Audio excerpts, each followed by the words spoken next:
Welcome, exiles! This is a first update for my Nothing Totems character. The leveling was easy. Nothing special, I mean it's Nothing character. You probably wouldn't level it with totems, but I wanted to do that, since why not? I have leveled so many characters with Nothing, and I never leveled one with totems. You can use totems in conjunction with other skills, but yeah. I decided to pick up Skin of the Lords, which gives you +1 totems and level with that.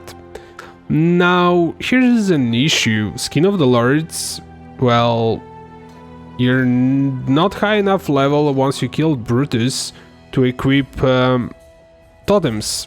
It's for level 4. So I ended up equipping Skin of the Lords and I was doing 0 DPS because Ancestral Bond disables your attacks. I mean, you still attack, which is weird, but you do 0 DPS, so I wonder, would the on-hit stuff work? Maybe Fortify if you hit something, but you still do no damage? That would be awesome. Why not? I thought it would completely disable my attacks. I don't know.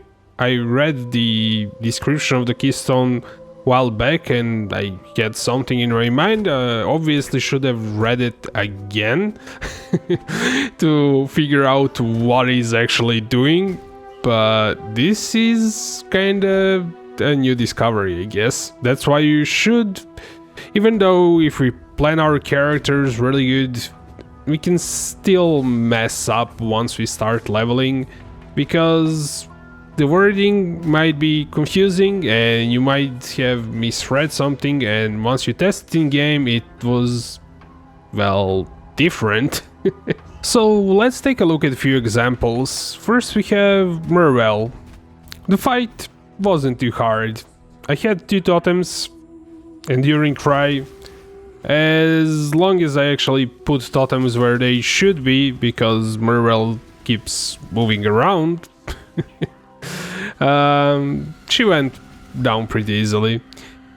But at this point, I just equipped one with nothing. I still don't have Astromantis. I don't have a lot of dexterity, which is problematic, I guess, but not too problematic.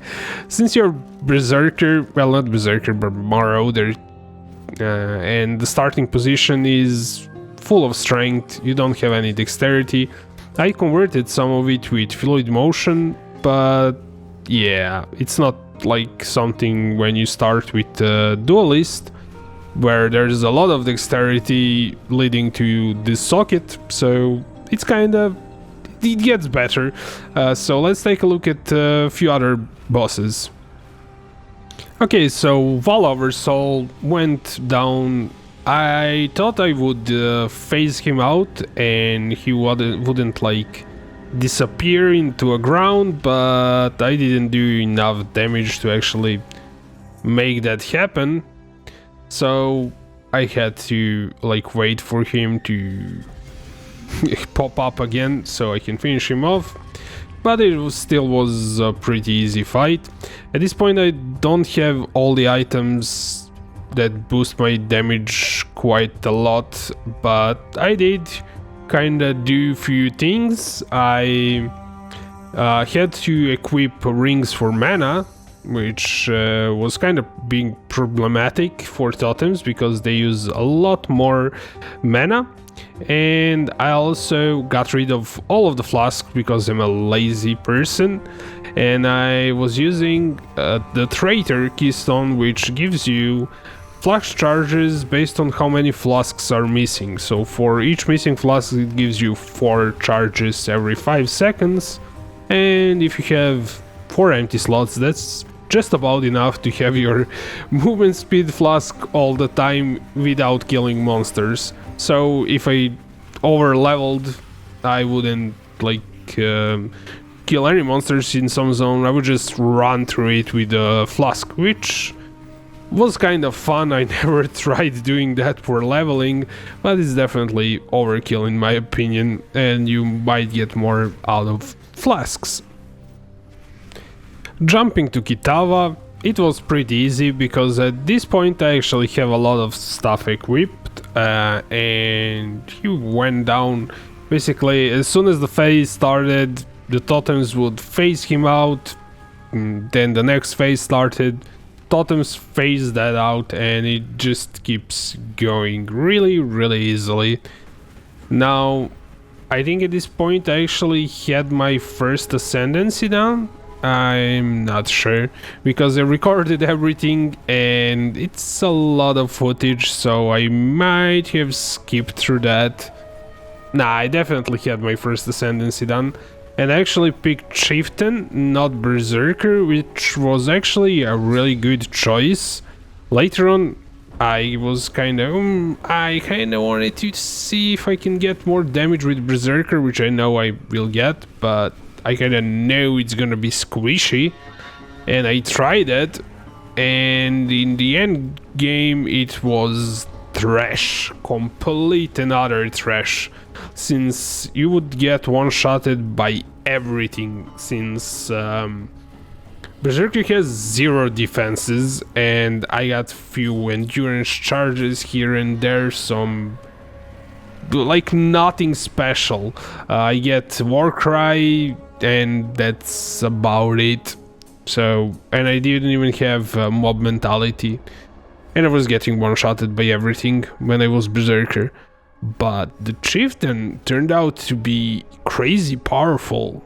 So let's take a look at, I don't know, maybe some ascendancy, and then I'm going to show you like some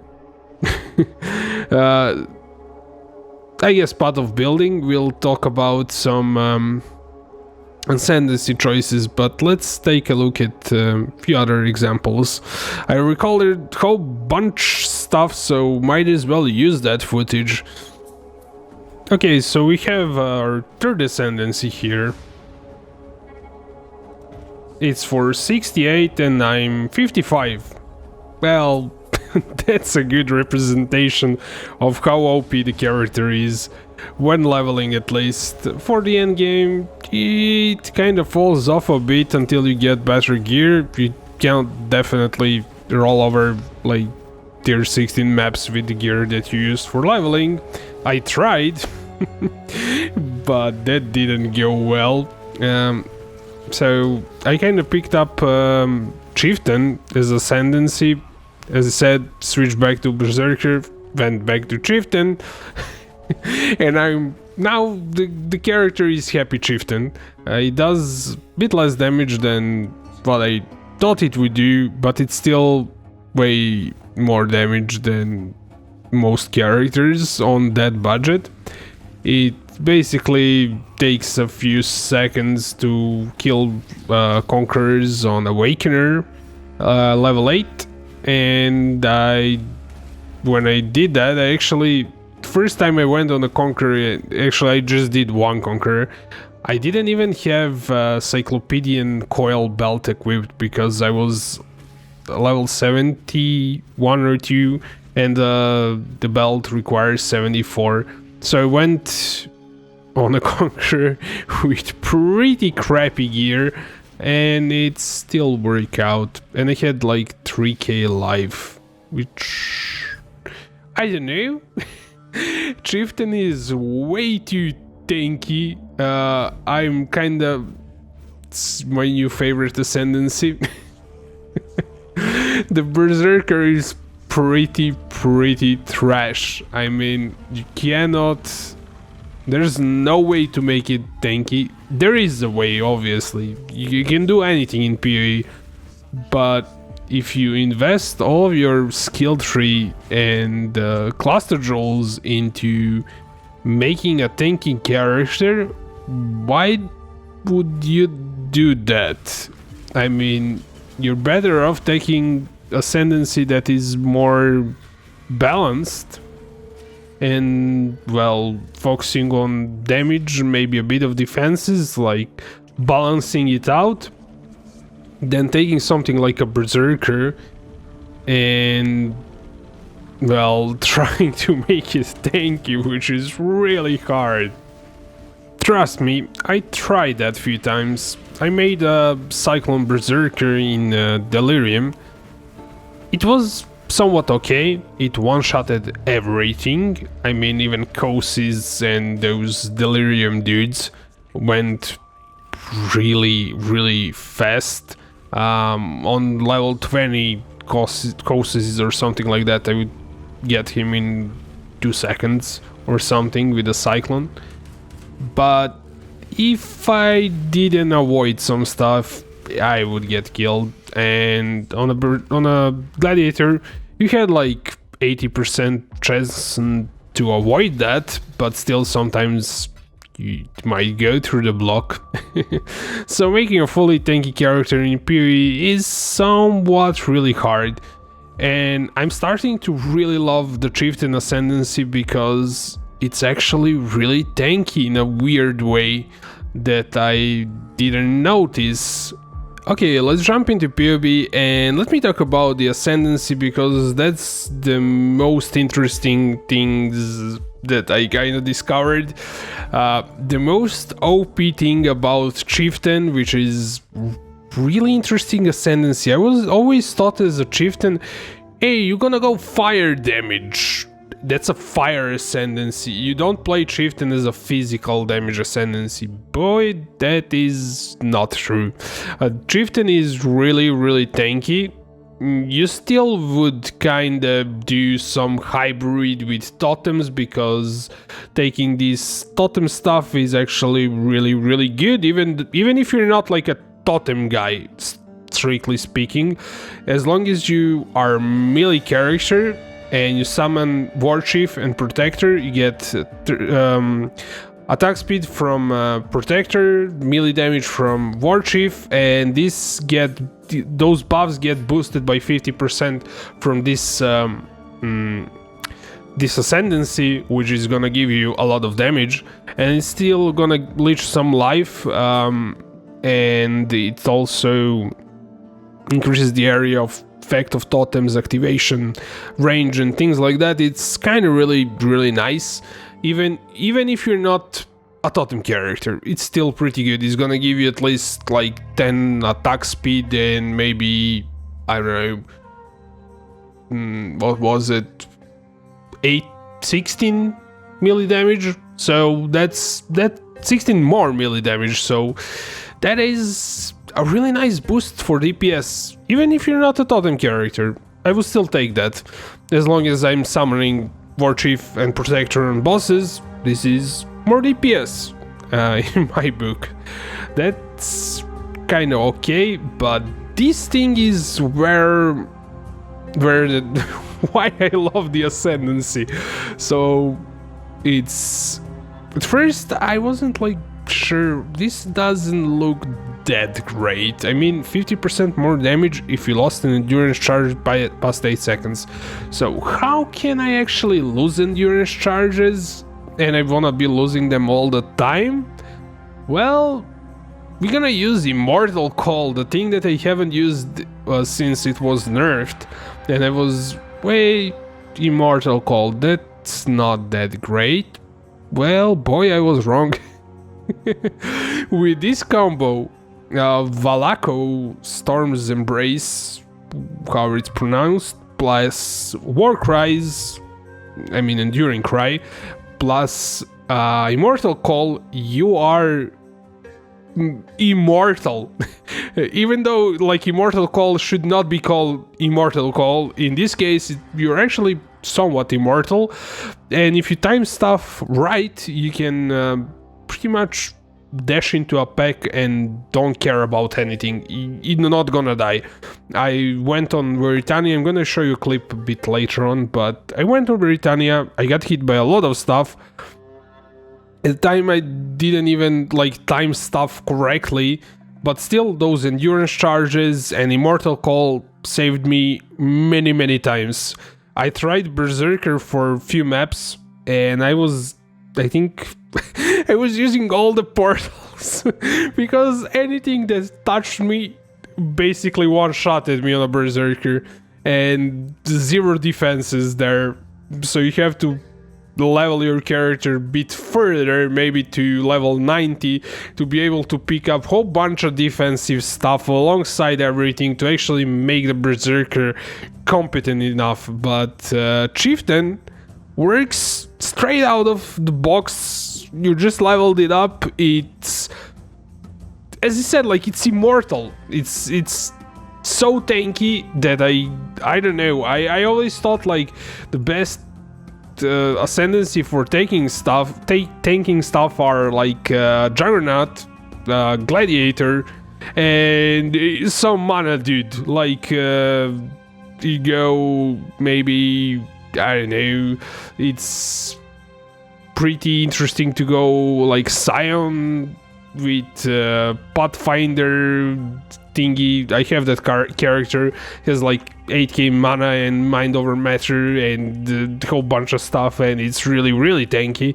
Or you go full on ES on a Trickster or on a Witch, and then you have like 10k plus ES, and that is pretty tanky. And yeah, those kind of characters.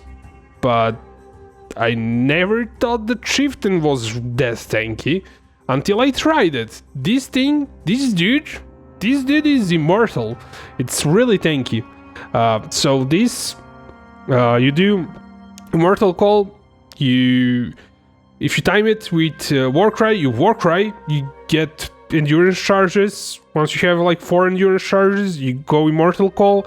Since this thing continues generating endurance charges, even though you just lost all of the endurance charges from immortal call, you generate 4 endurance charges while you're immortal. During the immortal call, you're back to like piece damage reduction is back to almost, it should be 90 if I just like pick up one, like there should be, I don't know, maybe I need to pick up more of them. I don't know, like you get a lot of physical damage reduction from these things, from endurance charges. You get like fist damage reduction. I can probably get it to 90%. So you're back to 90%, and endurance charges are much better than armor in general. So you're again tanky. You just lost Immortal Call after 2 seconds. It's on cooldown for 2 seconds. You're still somewhat tanky. You should kind of watch out not to run into basically stupid things.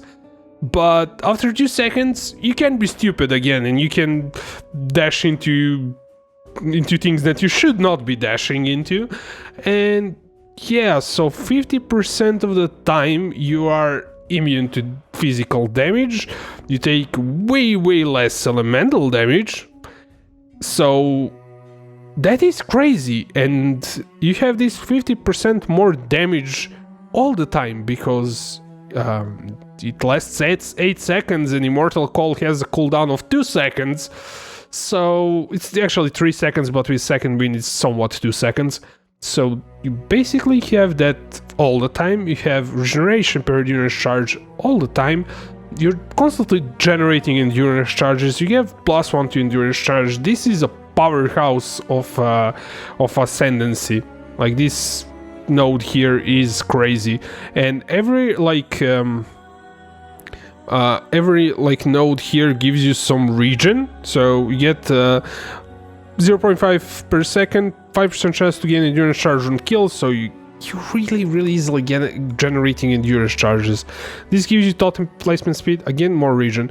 This gives you to fire res, again more regen. This gives you more regen, totem placement speed. So you get a whole bunch of regen, even if you're not like leeching or anything, you're regenerating a whole bunch life. And yeah, it's really tanky. And then you add on top of that this thing, which is also really powerful, which is 1% of totem damage is leached to life to you, so you're generating totem damage. That is interesting.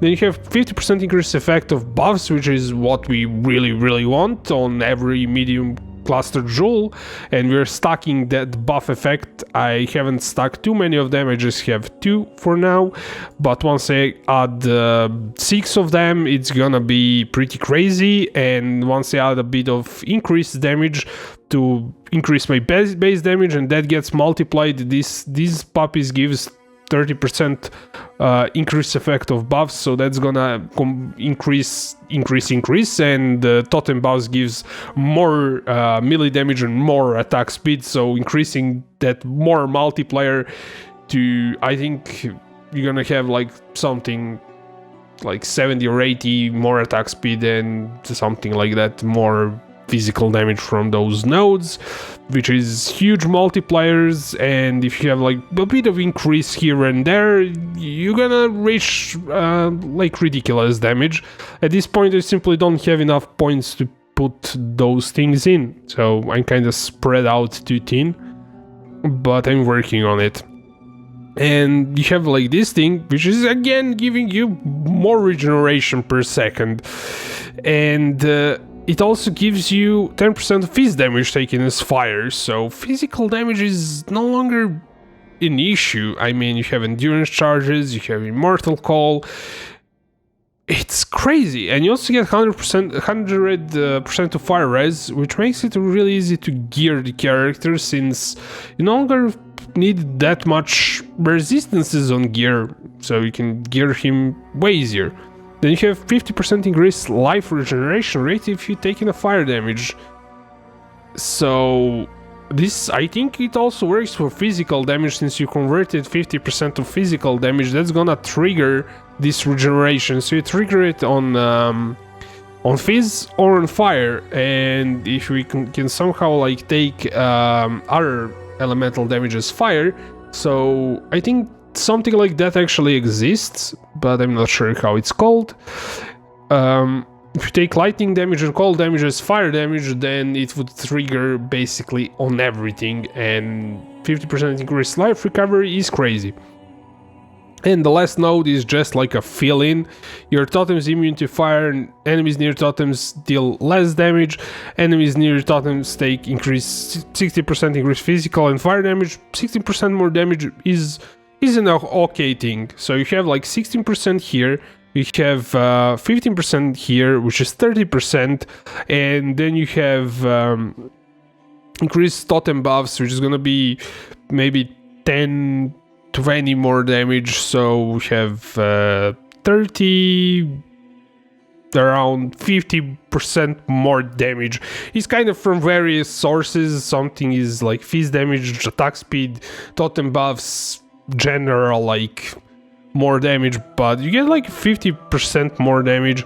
It's nowhere near like this, like 40. These get effects of rage get tripled, which gives you a lot of damage, and just having rage is by itself like really good.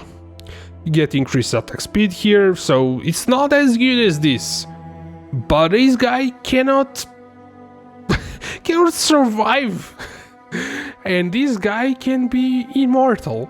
So what do you go, like dude that gets one-shotted, dude that is immortal and does decent damage, or dude that does a lot of damage and gets one-shotted? You go this.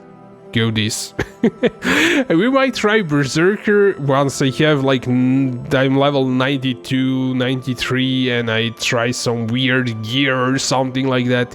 If I don't get lazy and just say, I mean, this already works on level 75. It can, I don't have spawned Cyrus yet, but I could probably get Cyrus with this gear, which is like most of the items are pretty trashy, just cap resist, some dexterity here and there. The only good thing is this wild wrap, which was gifted to me by a friend who was playing Ice Crash Raider.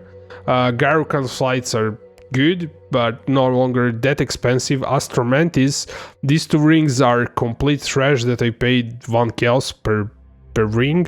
Cyclopedian Coil, no longer that expensive. Lion's Roar, no longer that expensive. Just some flasks that I alt spammed, and some cluster jewels that are nothing special. Split personalities with Dex Life are no longer that expensive. They're around 20-30 chaos, something like that. You can snipe them for less.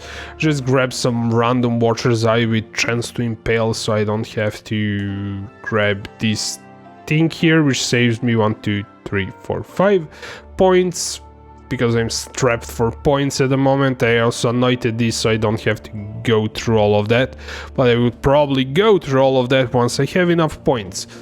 So nothing special yet, but it already works, is what I'm saying. So let's take a look at some endgame now. What we have here is a map that spawned Veritania. It's on Awakener level 8. I just leveled up, have really crappy gear, just 3k XP, I think I'm 70 or something level. I've been testing Call of Steel at this point. I actually removed that recently for in favor of Cyclone with Fortify for extra survivability, and with that I'm actually really tanky, even on a 3.5k HP. I'm still working on it. I have to level up the character, so I've been using like Call of Steel to do extra damage, and it's been working pretty okay. At this point I have really crappy gear, so don't like take this as a good example. It's just an example. I just got to the end game, and you'll see on Veritania the damage is respectable. I was using Call of Steel too. I tried tanking something, I should say, but I wasn't really trying to tank. I was tired. But you have seen that I managed to survive that thanks to endurance charges, immortal calls and everything else. Anyways, I've been asked about streams recently in game and in comments. I could not like fit a long session of playing the game and keep it on a schedule, so that's why I haven't really live streamed. I've been playing a game quite a bit, but not live streaming. I'll try to live stream soon, so if you've been looking for that, it's gonna happen soon. Anyways, this is all, Exiles. I will see you in the next one.